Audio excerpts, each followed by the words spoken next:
Superman can save the day, but Clark can't. Hey, shh. Welcome back to Not Another Needless Sequel, where we watch movies and propose unnecessary prequels, sequels, reboots, and remakes. My name is Kane. With me, as always, is my co-host and wife, Kelsey. Do I get deja vu when I'm with you? That was perfect for this moment. But now it has to be explained. We've already recorded for 10 minutes, except we weren't really recording, so now we're starting over because I don't have any backup recorders or anything like that, so We're doing our we're best. just doing this again. Yeah. This week, it's a bird, it's a plane, it's 2013's Man of Steel. So what do you think the story was? Oh, don't worry. We already talked about it, so I'm not going to ask you now because we've already been going into the story. Krypton's fall is how this movie begins since it's going to be Superman's origin. There's so much shit going on Krypton. There's political shit, military shit, scientist shit. Eventually, because everyone has disagreed about how to save the planet, Jor-El, the lead scientist and Superman's father... He's a bad bitch. He decides to steal the Codex, which has all the Kryptonian DNA that they use for birthing their children, and he implants it into his natural-born son, the first natural birth on Krypton in years, and he sends him off out into space to Earth. All while General Zod is trying to stop them.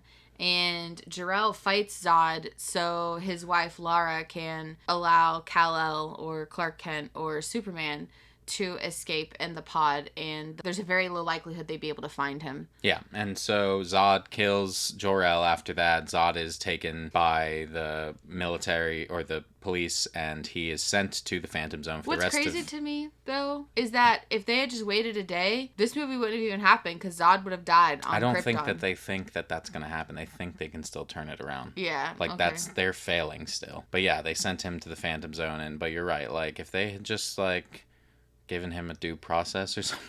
Yeah. Maybe had a court date, and then he'd have been dead. But here we are. So Clark's life on Earth is what you'd expect. He's gaining his powers. He doesn't know how to handle them. His parents are doing their best to raise an alien. They end up telling him the truth while also telling him he cannot use his powers because people are not ready for that. It comes up several times in his life where he tries to help people and they are afraid or judgmental. He has to hide, that kind of thing. Ultimately leading to his father dying in an accident. I say accident, but it seemed like they were all just on the highway and a fucking tornado formed above them. What's crazy, though, is his dad wouldn't have died if the mom wouldn't have left the dog in the backseat. I mean, he could have just saved him, but instead his dad is like, no, don't save me. Like, I'd rather die than people be like, oh, you're a freak. You're a freak! So he dies, and as a result, Clark goes on this self-discovery journey where he's picking up odd jobs all around the world and saving people and having to run again and that kind of thing, until eventually he's part of this crew that finds a Kryptonian scout ship buried in the ice. Lois Lane, a reporter from the Daily Planet in Metropolis, comes to do a story on this, leading to her meeting Clark Kent. I hate the way they meet. I'll talk about that later. And then he gets his suit in this ship. He talks to an AI of his father, Jor-El. It tells him everything. You know, you're from Krypton. I had to send you away for this. You're going to be great for these people. All this nonsense that leads to him being Superman. I didn't like that. I thought that part was, I don't know how he could have predicted and had that technology to be able to continue to have conversations with him that, weren't pre-recorded. Kryptonian stuff is supposed to be advanced, so, and he mentions, I'm not your father, but I'm like an imprint of his consciousness at that moment. But I don't love that he gets his suit from this, and they're like, this is what you're going to wear. I kind of like someone has done it this way, and maybe this is the original way, but I like he had a blanket as a baby, and his mother on Earth made it into a suit for him once he was older. That kind of combines the two worlds, in my opinion, like the Kryptonian and the Earth part. And also, there's even that show, that Superman show that they did. Smallville? No, the newer one, Superman and Lois, I think. Yeah. With that guy, I think of him as an actor from Teen Wolf, but I don't know. He's been in a ton of other things. There's a scene where someone's like, I like your suit, and he's like, thanks, my mom made it for me. And I know that's such a simple thing, but that's a nice interaction for Superman to have. Yeah. Anyway, he ends up leaving, and he's going to be Superman now, but after saving Lois Lane from the security of the ship, the security activates and calls out, I guess, leading to Zod knowing where Clark is now and where the Codex is, and he's coming to Earth. And it's been 33 years. Yeah. Lois is hunting down Clark now because she wants more information about him after he saved her, and she easily finds him by just talking to people about all these weird stories that they have. I think that if she easily found him, the military can easily find him, even though later on in the movie they're like, well, how do we know you're not going to turn against us, and we need to know your real identity and all that. Just look, because he didn't do a good job covering it up at all. Not to mention, like, you see that the Kryptonians, when they do get there, Zod and them, they attack first Smallville. So now you have it narrowed down. Yeah. 1. And 2, he even says, I'm from Kansas, General. Oh, good one, you fucking idiot. You just gave away your goddamn identity. Like, you think Batman goes around like, I actually live in a very nice house. I'm from Gotham. In Gotham. Yeah. My parents are dead. I'm sad. He would say that. So, Zod also arrives. He's like, puts out this broadcast on the TV. It is pretty threatening because it's like all fucked up and staticky. And he's like, you're housing one of the Kryptonians. Like, I am just here for him, which is a lie because he's here to get him, get the Codex, and then terraform the whole planet so it can be the new Krypton. Yeah, but you know what else is? It's a very Voldemort-esque. No, Voldemort did it better. I mean, Voldemort did do it better, but I'm saying that's what it made me think of, which Voldemort technically did it, like, the movie came out after, but still, that's what it made me think of when we watched this. I guess you're right. But yeah, he tells them all, to turn him in. Nobody knows who he is, of course, but he turns himself into the military and is like, I'm gonna, meet with Zod. And then he gets his ass beat. By the other Kryptonian? Not really. And Zod. First he just fights the other Kryptonians, and they just, he rips off their masks, and they can't, like, breathe the atmosphere, and that's part of it, too, is the terraforming of the planet will kill all humans because it's changing the atmosphere. They are not used to the atmosphere. Clark has spent all this time getting used to it. And I also think it's bullshit in that manner because they're like, okay, the other Kryptonians and Zod are here. They have powers like him. And they start to, like, develop them. And I'm like, you guys shouldn't be anywhere near as strong. By the way that they're describing it in this movie, they're saying, like, oh, his Superman cells have drunk from the radiation of the sun for 33 years. So you should be stronger than them. Why are they immediately... Yeah, and that's what made me upset. They made him lose a lot of the fight for so long. Yeah, and I can see, like, I don't mind if Superman's losing because of his own rules, I'm not going to kill, I'm not going to be violent, I'm not going to... we gotta save people, we gotta protect the planet, we gotta protect the city. He's not doing that shit. He's throwing Zod through buildings. He's fucking... There's so much mass destruction. Yes. They had several 9/11s in Metropolis on just this moment alone. And then he ends up killing Zod because ultimately Zod is like, well, I've lost because you destroyed the machine to terraform the planet, and the Codex is within you, and I have to kill you to get it, and my soldiers are not here, so I'm gonna kill all humans. Yeah, I'm just gonna do this out of revenge. He's just straight up like, I don't care then, I'll just kill everybody. Again, Zod, like, you've clearly lost your mind. You're supposed to be the military general, and I understood in the beginning when you were like, okay, well, I have to take out the politicians because they're not doing what needs to be done. But now you've lost the fucking thread because you're just going to kill people? Went crazy. This isn't going to help Krypton. Very strong neck snap on Superman's part, though. Okay. Well, before we get to that ending, I wanted to say one thing that one, Smallville will never recover from this damage. Mm-mm. They're not rebuilding after this. This city is now going to be quarantined. They'll be like, yeah, Smallville, we remember that when the aliens came. It's closed forever now. It's going to be one of those cities, for one. Yeah. 2. Especially because the IHOP was under fire. I really liked when Zod swings a steel beam at Superman and he melts it with his lasers as it's coming at him, like you watching it just disintegrate before it hits him. That's super cool. And I also love it's a classic thing that Superman does, but the, like, flying punches forward. He punches him and the camera's, like, right at his shoulder, and he flies forward again and punches him, and he keeps doing that to Zod. That's really cool. There was great parts, I think, in the action, especially between him and Zod's fight. The other Kryptonians, like, I don't even know their names, but it wasn't as good because it was mostly just like, I got your mask, and then they were like, they were fucking Buzz Lightyear in Toy Story. Yeah. when Woody hits his helmet and he thinks he can't breathe because he doesn't know he's a toy. The Kryptonians, I know that it hurts, but you'll be okay. I know. They're just like, I gotta get back to the ship. No, you fight. You don't be like this. Yeah, because Zod could all of a sudden breathe. Yeah, well, that too. Zod quickly adapted. I'm like, whatever. So, because Zod was embarrassing Superman with how quick he was adapting to everything, Superman snaps his neck in such an aggressive and like it sent a shockwave through the building. Yeah. And he's upset about it. Children. He didn't want to kill anybody. I get that. The epilogue shows the military wants to know more about him. He disagrees. He's like, but I'm never going to hurt you guys. Not good enough. You just went through buildings. Yeah. I understand 100% why Bruce Wayne wants to kill you. You are a threat. You just don't know. Like, you're a bull in a china shop, and this china shop happens to be human beings. Yeah. And it also shows him start to work for the Daily Planet. Trivia time. Henry Cavill and Russell Crowe had met years prior to playing father and son when Henry was an extra in the movie called Proof of Life. He received words of encouragement to pursue acting as well as an autographed picture from Russell Crowe, who was his favorite actor. I didn't write it here, but Russell Crowe actually at some point went on to talk about Henry Cavill and was like, oh, he's a really good actor. You know, he's so good looking. I hate that motherfucker. That is funny.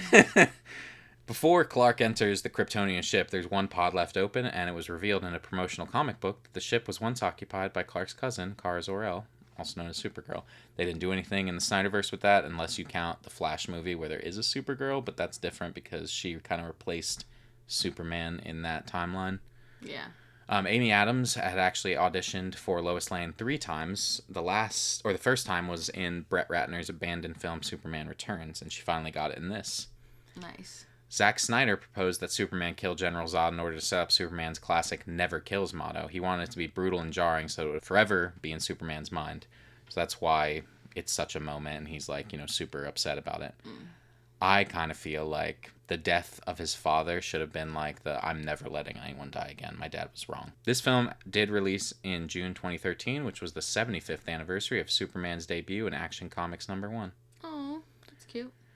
So this movie had a budget of $225 to $258 million, and the box office was $670.1 million, so it did pretty good. Yeah, it did.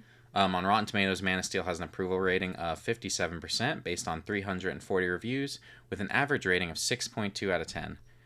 I gave this movie a 3.5 out of 5. And I thought about it for a really long time because I was always like, I love Man of Steel. That was such a good movie. Why didn't they make a sequel? Which I still agree with. But watching it again, I was like, no, I actually hate a lot of this. I don't want to watch Krypton for 20 minutes. I hate that Lois and Clark meet the way that they do because I think it was so unnatural when they kissed in the movie. I was just like, you don't know this man at all. And you don't know her. Especially...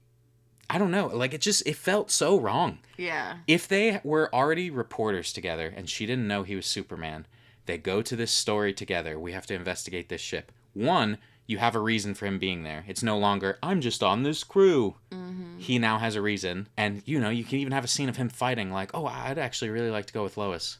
Clark, that's weird. You're usually quiet. Okay, go. Whatever. It would have all worked.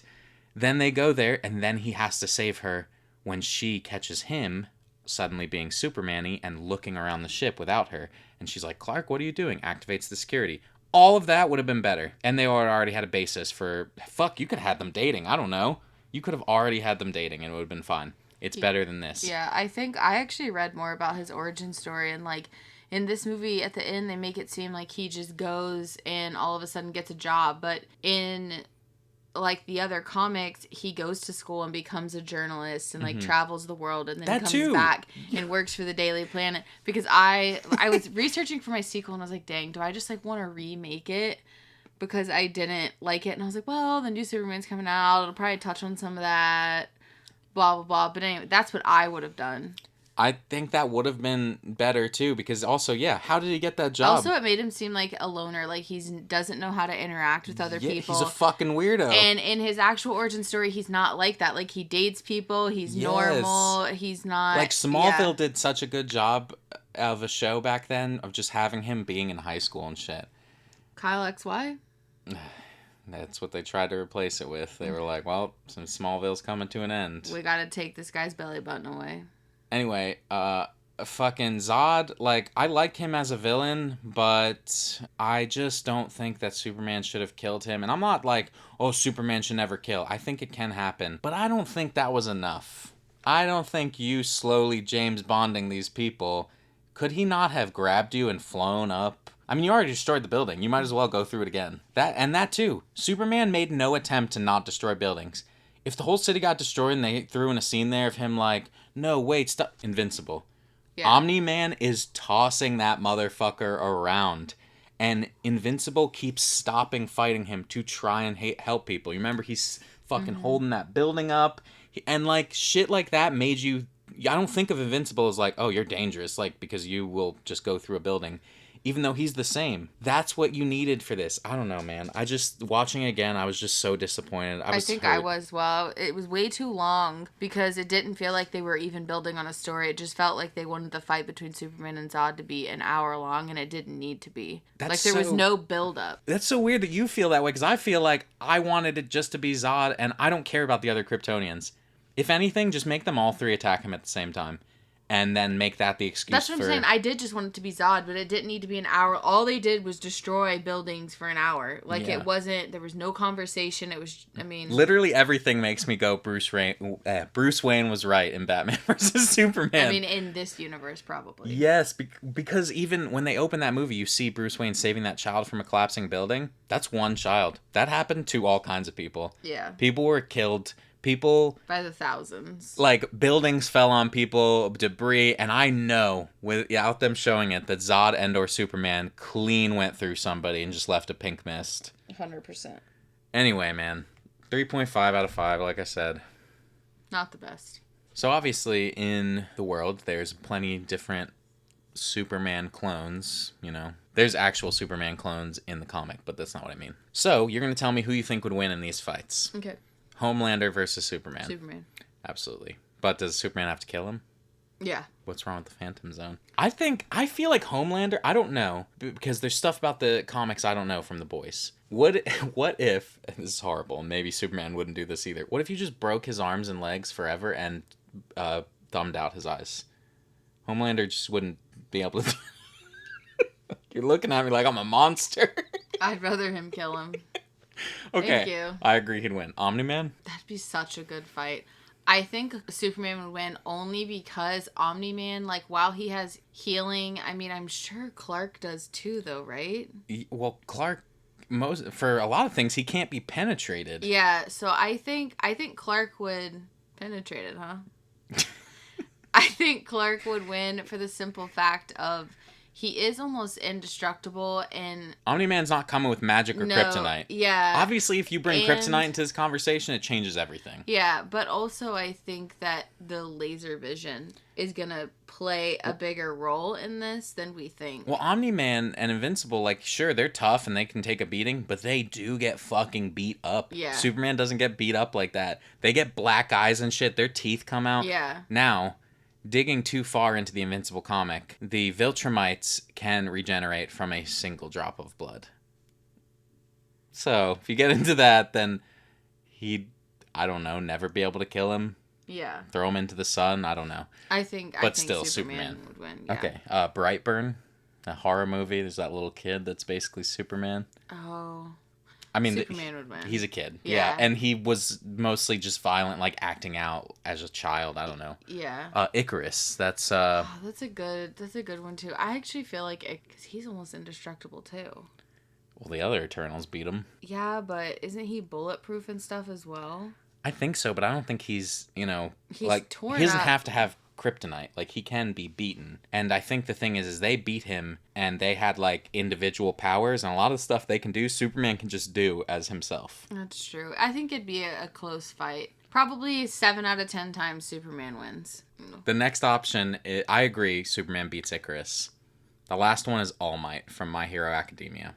I just need to quickly show you an All Might like highlight thing, because I know that you don't really know about him. I know a little bit about All Might, but I've never watched My Hero. Okay, so she watched a bit of the All Might versus the Nomu, if you have seen My Hero. So you asked about his healing. Like, he can heal. Now, the thing is that I think makes him lose this fight is in the show, A big point of it is that he takes such damage at one point that he can no longer activate his power.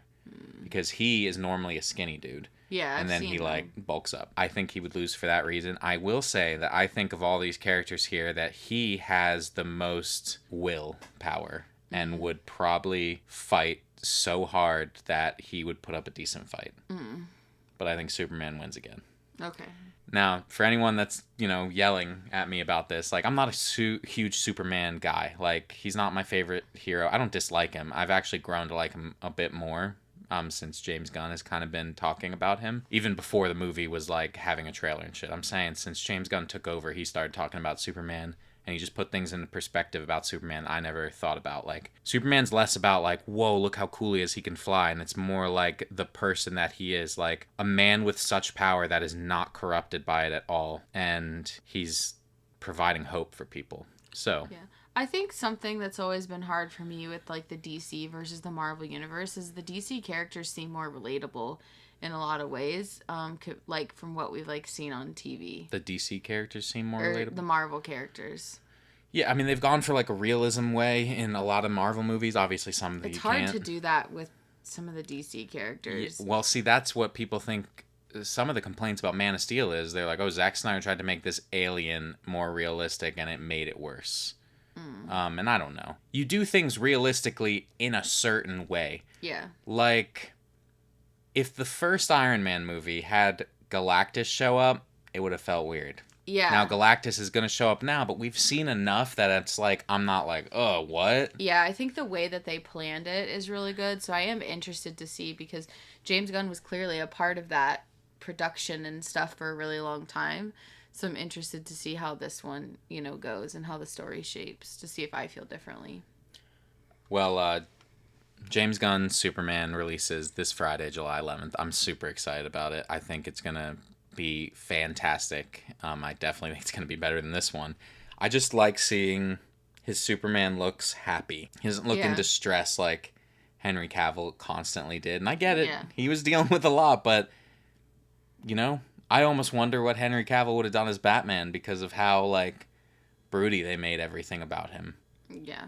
Even I was thinking, like, that scene in the bar in the movie when that guy is assaulting that girl and he steps up to defend her and the guy shoves him and, like, throws beer in his face and all that stuff, and Clark's looking at him with such anger on his face, and I'm just like, I don't know that you'd feel like that. Like, I don't know. Like, yeah, you'd be upset, but I just don't see Superman staring people down like that unless it comes to somebody that is ending all human life. Yeah. But when it's a guy who has done something horrible, don't get me wrong, he hasn't killed anybody, and I think Superman would handle it differently. Mm-hmm. Anyway, what is your sequel? Mine's called Man of Steel. Man of Steel? Are you doing a reboot? No, it's going to be a sequel to the first one. Oh. Kind of. I kind of mixed some stuff I read in comics from, like, the origin story we're talking about. You'll kind of see, and then just made some stuff up. That's good. Clark has been working for the Daily Planet, getting his feet wet with investigative journalism and reporting. He is assigned to attend a benefit in town. It's at LexCorp for Lex Luthor, the billionaire philanthropist. Clark and Lex hit it off and start to build a friendship. Additionally, Clark is also, doubling as Superman, saving people in the city. He sees Lex Luthor one night and gets the feeling something bad's going on, continuing to investigate as Clark and trying to get and build a closer relationship with Lex. One day, while at the lab, Clark makes a discovery, and in the midst of trying to be sneaky, causing an accident, Lex is in the crossfire and becomes, like, the bald evil guy. Oh, so he had hair before? Yeah, have you ever read, like, that? They've done that sometimes. So that's the story that I went with, because they did used to be friends, and then, like, this happened, and it kind of drove, not insane, but...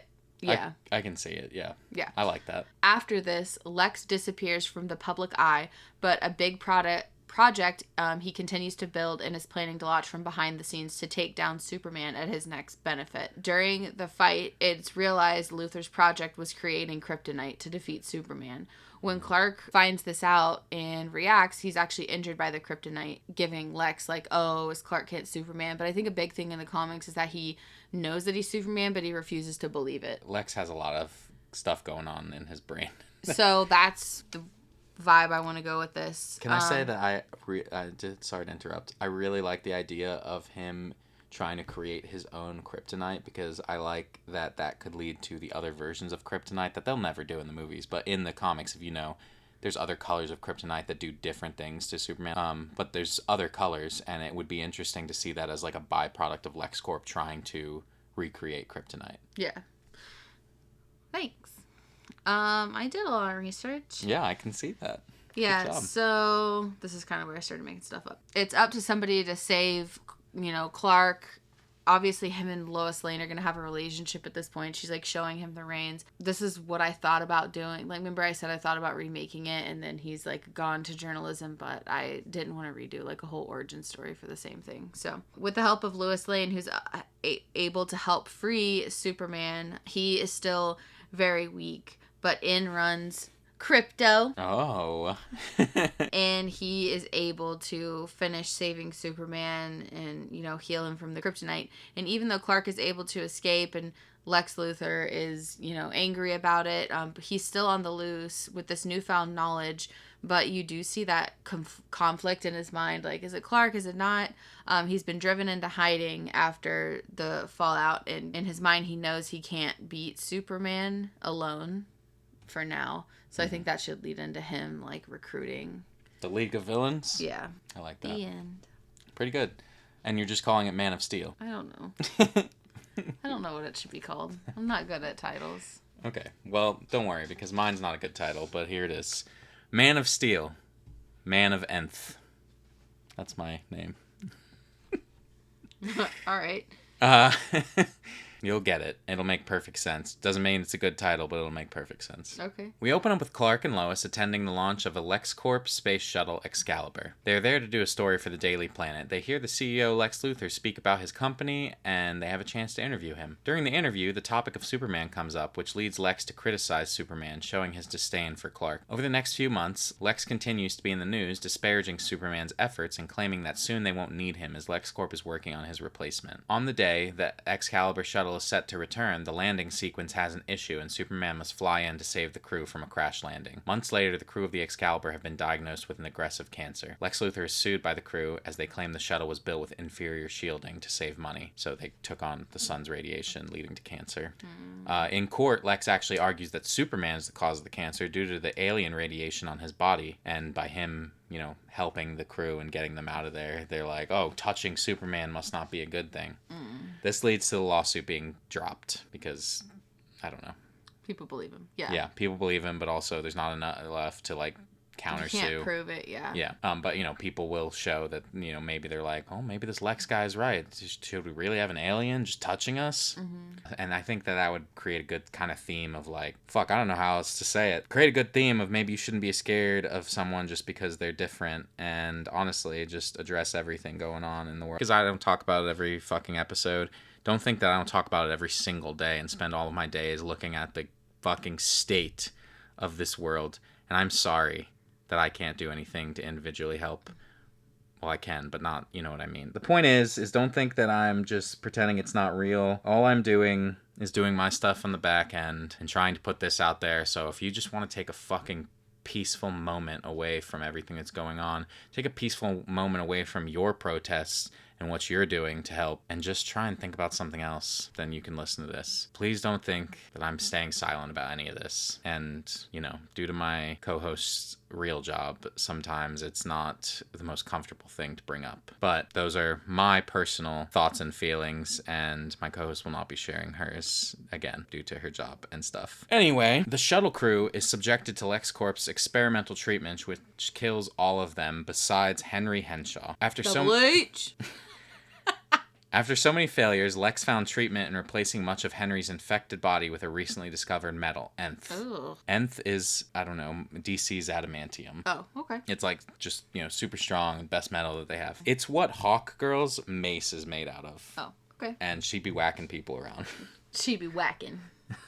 Anyway, they replaced his body with Nth, which LexCorp has hoarded since buying off the dig site where Nth was found. Lex also orders that Henry's body be upgraded with another LexCorp product known as Project Replacement. Using the Nth metal and Superman's DNA from Project Replacement, this turns Henry into a superhero in his own right. He can fly, has super strength and speed, and has LexCorp patented lasers in his eyeballs. Aww. He's not even himself anymore. Exactly. Lex begins telling the world how his company saved Henry Henshaw, but his wife complains he is not the same and disappears at night. Lex has been controlling what's left of Henry and forcing him to dress up as Superman in the night and commit crimes that benefit LexCorp while also ruining Superman's reputation. Eventually, this leads to a battle between Superman and Henry, while Lois breaks into LexCorp to prove that Lex has done this to Henry. Henry is struggling to fight Lex's control, and he begins to go insane and destroy much of Metropolis fighting Superman, until Lois turns off the LexCorp signal from within, leading to a moment of Henry being able to think clearly. Henry releases Superman from their grapple and flies himself straight into the sun, smiling as he goes as he's getting to see space in a way he never could as an astronaut. The epilogue shows Superman's guilt over the situation, LexCorp's cover-up, and Lois winning an award for her story. So do you think he just killed himself? Yeah, because he knew that he was just dangerous now. Yeah, that's sad. And he was mostly not him. This is so that we can have Cyborg Superman. That's what this whole it's Cyborg Superman story. I like but that. I called it Man of Nth because I made his body out of Nth Instead metal. of Man of Steel. Yeah. I like that. Good job. Thanks.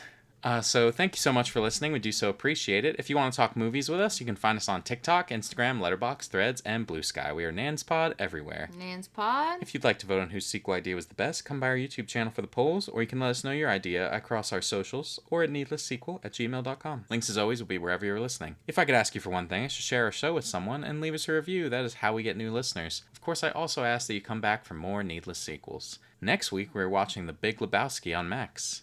Never seen it. I saw it. I hate it. But I've only seen it once, and I feel like we watch a lot of movies, though, that we're like, oh, we loved that before, and we watched it a second time, we're like, not that good. yes. So maybe. Well, also watching it critically under the lens of this podcast makes me watch things differently. Yeah. Like, you can have your personal opinion, but I tend to just bring my personal opinion to the matter, but I feel like you do a really good job of looking at something critically and at least appreciating the art behind somebody's thought process rather than just... Like Jennifer's body. Okay. All right. What? That's exactly what happened. That was a good... Take care of everyone, and we will see you next week. Bye.